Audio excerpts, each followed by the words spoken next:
Денеска сме во Штип и одиме да се сретнеме со еден доктор и фитнес инструктор, млад доктор и фитнес инструктор, и да видиме како изгледа еден негов ден. А тоа е Иван Ристов. Здраво, Иван. Добраче.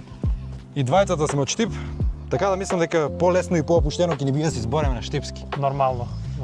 Ајде, ако може ти сега за сите што не гледат да се представиш, кој си, што си, знаеме дека си веќе од Штип. Да, како што кажа, јас сум Иван Ристов, моментално по професија доктор по општа медицина, тоа е матичен. Тоа го работам веќе година и пол. А во слободно време, односно после работам товарски како доктор, работам како фитнес тренер во теретаната City Gym. Исто така снимам видеа, снимам за Инстаграм, односно почнав сега во последно време. Тоа беше кратки повод на литературно, сега може да продолжим на штипски Како ќе се договориме? Како изгледа еден твој ден, да речеме, кој имаш и клиенти кои вежбаш, како постигнуваш? Ај почни од сабајле до вечер, како изгледа еден твој ден? Па вака на сабајле станувам, еве да речеме кога сум прва смена како денеска на работа, станувам околу 7 сато. Спремам јатачната, спремам оброци, значи направам доручок што ќе јадам на работа и околу 7:30 излезам од дома за да бидам околу 5 до 8, 10 до 8 на работа. Од 8 до кај 2,5-3 сум на работа, со што на работа имам два оброка, еден доручок и еден пред тренинг и околу 3 сато одам у теретаната. У зависност од денот имам закажано клиент. Со клиент, еден или два клиента еден по друг, вежбаме, имаме тренинг и после тоа тренирам јас. После тоа имам јас тренинг. После тоа мојата рутина е одам до дома, малку одмор, уште еден оброк, па пишувам сценарио за видео што ќе снимам и на крајот на денот често снимам видео. И после спиеш. И после си легнам. Колку сати спиеш на ден? Па трудам се од 7 до 8 сати да спиам. Што правиш у деновите кога не вежбаш? У деновите кога не вежбам, кога завршам со клиенти, одам дома малку одмор и после знам да одам на патеката да испешачам едно 7 до 10 километра. Интересно. Добре, може сега да преминеме на некои прашања. Како можат да те најдат на Инстаграм? Кој си подпишан? На Инстаграм сум Medfit Иван. Од кај е името Medfit Иван? Medfit, кога размислувајам нешка во ординацијата дека сакам да почнам да се бавам со оваа работа, дека сакам да на еден начин да спојам медицина и фитнес, пошто генерално повеќето, ако не и сите болести се превенират со здрав начин на исхрана, со вежбање, така да тоа сакам да го покажам на пошироката маса, да укажам кај се грешките у секојдневната исхрана, у секојдневното вежбање и да подигнам свеста на едно повисоко ниво, па реши да ги спомна на еден начин медицината и фитнесот и ми текна името Medfit медицина и фитнес. И моето име Иван, Medfit Иван. И така ми добро звучеше у главата и викам, во е моето име. Малку ни рикат диносауруси у позадина, нема врска. Значи, зашо мислиш дека луѓето, се повеќе луѓе се запустуваат физички и дали те нервираат? Кој видиш некој дебел човек така гледаш му по телото дека се запустил? Да, па не, дали ме нервира, не ме нервира. Јас сум бил порано дебел, па сум решил да ослабнам, сакал сум го тоа, изучувал сум и сум ослабнал. Од колку кила на колку? Па не е било некоја драматично, околу 85 кила на 14 години, па не е малку, ама па после тоа дојде до еден степен што се вика на анорексија, до 65 кила. И после тоа почнав полека да изучувам, да вежбам посериозно и да се залюбувам едноставно у фитнесот и у медицината, у биомеханиката, биохемијата, физиологијата, така натаму. Зашо мислиш дека луѓето, доста луѓе да гледаме и по градот, едноставно се запустуваат сами себе? Па генерално живеат една комфорт зона која што некаде да излезат.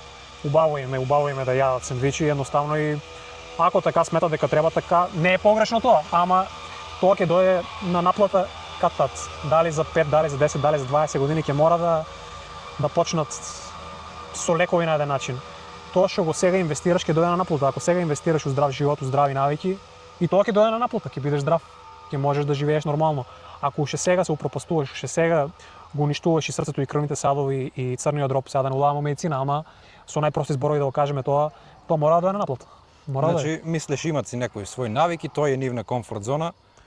Едноставно неќе да се менат, неќе да тренират, неќе нешто да дадат од себе, ама окей. Дали е се до навиките, како се он се навикнал да јаде, да спие и оде на работа, дојде дома, спие, јаде, утре дента истото, тоа му е навика и терас е таа. Да, може да биде навика, ама и не е само навика. Тука има и многу хемиски супстанции, невротрансмитери кои се уклучени од тие навики. Едноставно ти да сакаш да излезеш од тај зачаран круг не е толку едноставно. Треба да имаш силна волја, да решиш, решителност да имаш и да сакам ќе го решам тоа, ќе ослабнам на најздрав можен начин ќе го направам тоа. Ето дека може изгледаш. Инаку се влече едно со друго. Дебелината се влече една хормонална спрега влече друга хормонална спрега и тоа е еден зачаран круг кој што треба силна желба за да се излезе. Сега за луѓето, што е ти исто одат на работа, може работат и некоја физичка работа, тешко е. Како сега ти да го натераш тој човек после тоа работи 8-9 сати, 10 сати, после тоа он дое на теретана? Зависи што ти е приоритет тебе, да речеме, дури и да нема време за теретана, иако има време за теретана, барем нека излезе, нека испешаче, нека има некоја физичка активност. Еве, ако не може 3 пати, 4 пати, барем 2 пати нека извежба. Ќе најде сила за 2 тренинга, тоа е сепак инвестиција у здравје. Сега, ако не можеш да инвестираш у здравјето, што ќе ти са парите? Зашо работиш? Зашо 10 сата работиш кога утре треба за лекови да ги даш? Барем јас така размислам, па сега знам дека има тешки работи, јас тоа го разбирам, ама барем саат време 2 пати неделно може да се одвое да се направи еден убав тренинг. Зашо на некој би му требал фитнес инструктор, а не да земе YouTube видео или сам да се учи? У денешно време има премногу информации, еве сега и на чат GPT и на YouTube и може да се направи подобро и тоа да го направиш и да тренираш него ли па да седеш само дома. Ама зашо би му требало? Затоа што не е вештачката интелигенција YouTube стигнат до тај степен, например да точно да ти адресира некој проблем. Например, имам клиент кој што има сколиоза. Сега таа сколиоза, гледајќи вежби на интернет, може уште толку да направи проблем и да се заглаве. Значи потребно му е една евалуација од човек што разбира, не мора од мене, може од некој што разбира тематиката и да го виде и да му состави план, за тоа што планот кај него не смее да биде како за некој друг вежбач што сака да направи мускули, например. Не смее одредени вежби да му се дават, затоа што може да е лоша ситуацијата. Затоа е потребно тренер, ако немаш доволно знаење, не ќе да истражуваш, сакаш некој друг за тебе тоа да го прави, можеш да најдеш тренер. Или имаш некој друг одреден проблем, например, имам клиенти со инсулинска резистенција, со Хашимото, хипотироидизам, имам со полицистични јајници, тоа се палета на синдроми кои што треба точно да се адресират и треба човек што го знае, затоа што може да си нарушиш други хормонални спреги и уште толку да навлезеш во проблемот. За младите сега што се пример млад, здрав. За да речеме за земе здрав човек, млад, сака да почне со теретана, дали на него му е потребен одма да зима фитнес инструктор или подобро да си почне сам да види прво што како е, или мислиш дека е најдобро од почеток да се почне со фитнес инструктор? Па не скроз, ако е почетник прв пат да улаву теретана да не знае ништо, подобро да има барем месец дена, 2 месеца, некој кој што ќе го веде, за да не настане повреда. А инаку сега знам дека и финансиски прашање во денешно време да имаш тренер е и луксус. Така да доколку имаш можност и доколку сакаш тоа на правилен начин да го направиш, тоа е инвестиција сепак. Да си го скрате процес. Па едноставно да правилно да изведува вежбата, да не губе како ние што сме губиле со години у теретана, него едноставно да се посвете баш како што треба.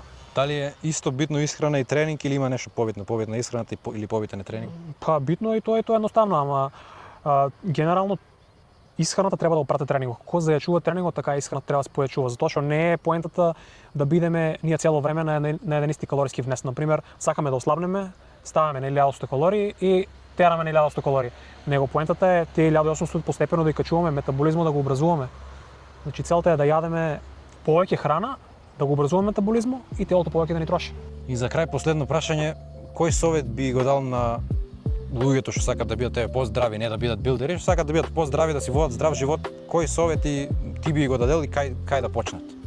Да, па генерално ја не давам совети за билдери, моето е веќе друга бранша, јас сум повеќе фокусиран на здравјето и на здрав фитнес, на здрав начин да се постигнат резултати, едноставно да бидеме најздравата верзија од себе. А совет што би го дадел, па да не се претерува со тренинг пред се, значи знаеме некогаш и малку, ама некогаш знаеме и многу да тренираме, преголем интензитет, преголем волумен, со што може и тоа да направи проблеми. Така да бидеме умерени од тоа, 2, 3, 4 тренинга неделно е окей, да имаме една избалансирана исхрана, да уживаме едноставно целиот процес, да не биде мака, сега морам да одам дома компири да јадам. Едноставно уживам у тоа, сакам тоа да правам и едва чекам дома сега да компири да јадам. Да уживаме у целиот процес, да го сакаме тоа, да бидеме физички активни, да тренираме, да бидеме едноставно најздравата верзија од себе. Јасно. Мислам дека некои работи на тие што не им беше јасно им станаа јасни, а на тие што им беше веќе јасно, слушна и си го потврдија тоа дека сега им е јасно. Иван, фала ти. видовме како изгледа твој ден. Фала ти на поканата, фала ти на убави разговор. Продолжи така и се гледаме у некоја следна прилика и секој што сака да се приклучи во тимот на Иван, кај може да те контактират? На Инстаграм Медфит Иван или доктор Иван Ристов. Најлесно. Или да те најдат у Штип и да ти бидат, не да Боже, пациенти. Или во си, не пациенти, клиенти. Клиенти, да. Ако сакате и пациенти, може и тоа. Тоа не го промовираш. Се надам дека ви доловивме еден ден на еден млад доктор и фитнес инструктор. Фала на сите што гледавте ова видео, го оставаме доктор Иван да медитира, а ние се гледаме следен први, така да кликнете лайк, субскрайб, било што, само да не е ништо. И тоа е тоа. Фала ушеднаш. Чао!